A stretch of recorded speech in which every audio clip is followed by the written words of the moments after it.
At this point, we have a good understanding of the human condition, and we've seen the cure through the resurrection of Jesus Christ. What we haven't seen is how we came to live in a world where death reigns. How did our situation come about?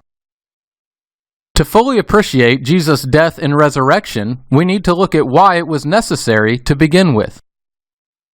In the beginning, God created the heavens and the earth. But He didn't stop there. He also created a being that was designed to act as a conduit between heaven and earth. Mankind was made as a hybrid being that was both earthly and heavenly. Man's earthly part was made from the earth, and his heavenly part by the breath and spirit of God.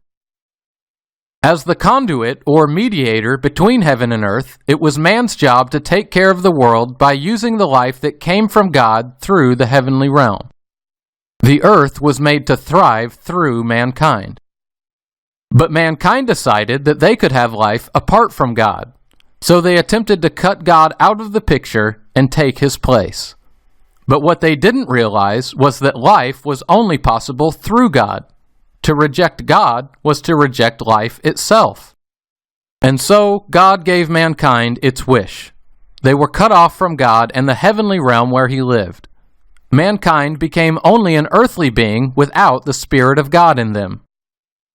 Since the earth was made to thrive through mankind's connection with God, the earth suffered from man's fall as well. As mankind was cut off from life, so was the earth. Although mankind was cut off from the heavenly realm, God still allowed life to trickle through. But it was not the way God intended for the heavens and earth to live. Creation had been broken because of man's rejection of God. This rejection of God is referred to as sin, and it can take many forms because God offers life in such a variety of ways. Sin is the refusal to trust or have faith in God to provide life.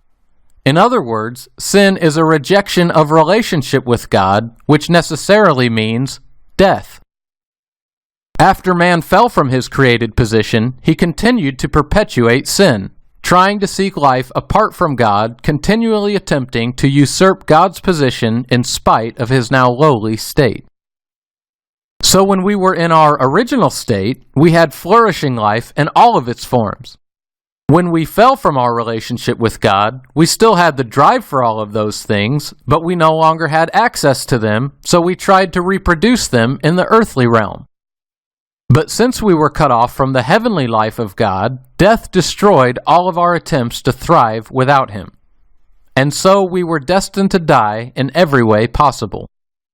Like a plant cut off from water, we still had some life left in us, but it was only a matter of time before we withered away. This is the world we've explored in the previous videos, a world in which death invalidates everything about us. This is the state of the world before the resurrection of Jesus, unable to regain its former glory and destined to suffer and die. And this continues to be the state for those who reject God's offer to join Jesus in new life. In our next video, we'll look at how the Bible speaks of Jesus as the answer to sin and death.